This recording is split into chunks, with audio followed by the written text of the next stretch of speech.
नगर परिषद चुनाव की मतगणना आगे बढ़ने जाने के फैसले को लेकर राजनीतिक वातावरण गर्माता नजर आया।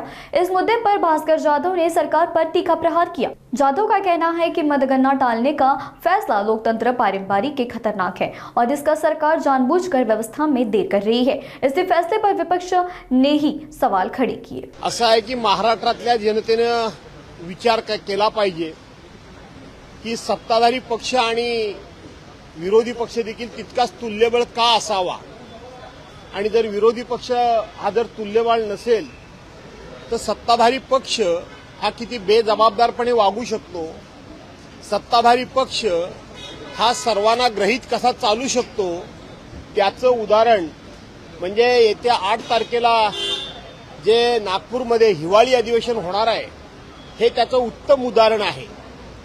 आज कामकाज सल्लागार समितीची मीटिंग झाली, त्याच्यामध्ये नागपूरमध्ये होणाऱ्या हिवाळी अधिवेशनासंदर्भात चर्चा विनिमय झाला।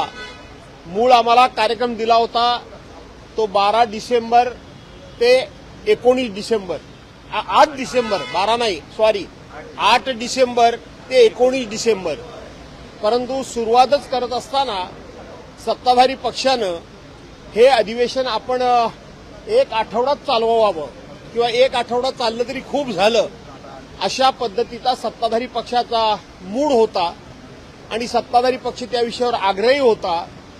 आम्ही सत्ताधारी पक्षाला नाना तऱ्हेनं सांगितलं की अवेळी पडलेल्या पावसामुळे संपूर्ण महाराष्ट्र उद्ध्वस्त झालाय।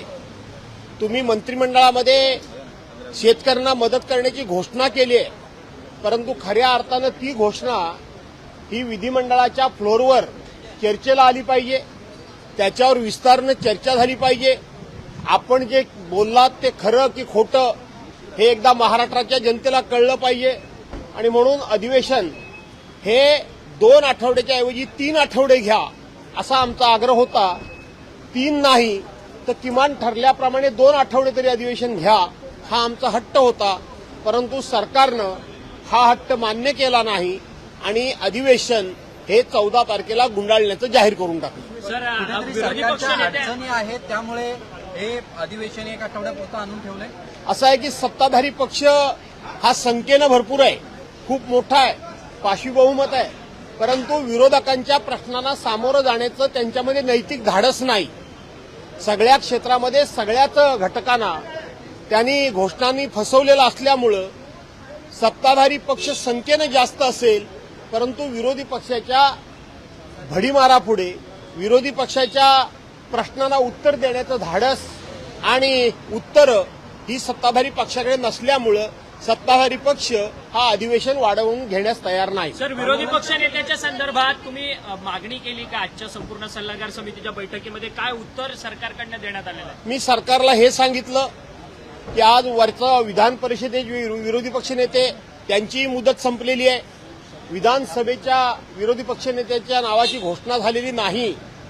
आपल्या लोकशाहीची ही परंपरा आहे, लोकशाहीचं शान आहे, लोकशाहीची एक आपल्या सर्वांना जर का बूज राखायची असेल तर घटनेमध्ये, नियमामध्ये, कायद्यामध्ये विरोधी पक्षनेता हा असलाच पाहिजे।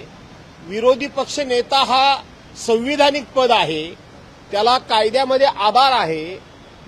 उपमुख्यमंत्री पद ही पद संविधानिक नाहीत, उपमुख्यमंत्री पद ही पद कुठेही नियमामध्ये नाही, ही तुम्ही तुमची केलेली राजकीय सोय आहे।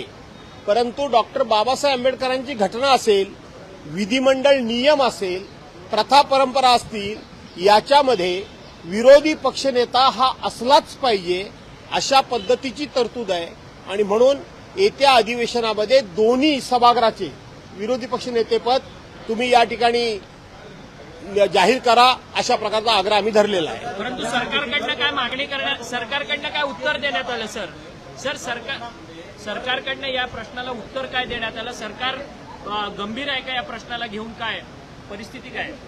सरकार सभागृहाच्या बाहेर बोलताना खूप गंभीरपणे बोलतं।